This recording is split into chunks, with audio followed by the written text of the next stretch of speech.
Blue, trading above yellow, look for long. Yan po yung lagi nating rule dito sa Tipay. So, kanina po, nung nagko-correct, nag-bounce ito dito sa yellow. Hindi ko dyan nasalo sa yellow. Nung nag-trade na siya above the blue, okay, nagkaroon ng bullish candle, okay, itong area na to, dito tayo pumasok. Pagpasok natin dito, ito, nakalagari pa tayo ng ilang entries dito. Bakit? Ano yung logic? Bakit gusto mong pumasok pag nasa ibabaw na nung blue? Simple lang naman po eh. Yung blue will act as your support. Diba? So, mas gusto mo na yung price nasa ibabaw ng blue para may support ka. Kasi kapag ka pumasok ka sa ilalim ng blue, although, syempre, bullish pa rin dahil nasa ibabaw pa rin yung blue, diba? Hindi mo alam kung hanggang saan ito bubuhusan. Hindi mo alam kung, diba, hanggang saan yung ilalim nito eh. Eh kung biglang mag-reverse, maiipit ka. So, hahanapin nyo po yung malapit sa blue line. Pwedeng, ako majority of the time frame na ginagamit ko is 10 minute. Pwede kayo mag-5, pero I don't suggest na yung lower time frame pag magte-trend following kayo kung blue line. Kasi yung 2 minute kahapon, masyado malikot po yung mga 2 minute, 1 minute time frame. So, 5 minutes is still good, pero titignan nyo po muna, okay, babasahin niyo nasaan ba yung respeto. Okay, ito maganda rin yung setup. O, makikita po ninyo, no? Ito pa, isa, makikita ninyo sa 5 minute to, blue hindi nag-cross sa yellow, that's added conviction. So, trade mo,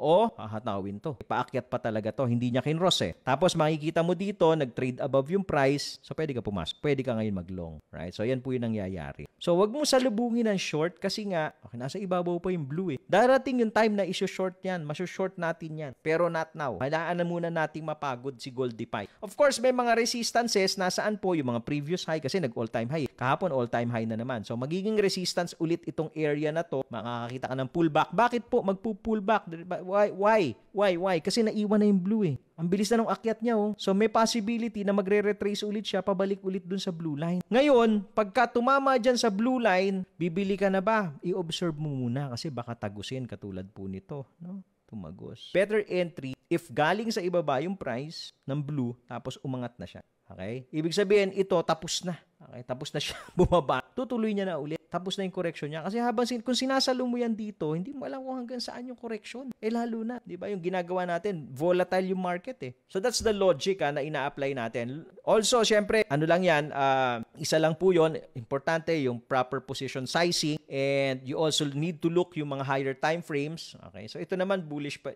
Kumbaga, yung blue na sa ibabaw pa rin ng yellow sa H1 eh. Even in H4. So pero hindi ito yung ine-entryhan mo. Ang ine-entryhan mo yung lower time frame. Dito ka hahanap na entry sa lower time frame. Follow for more Tito Moves. Okay?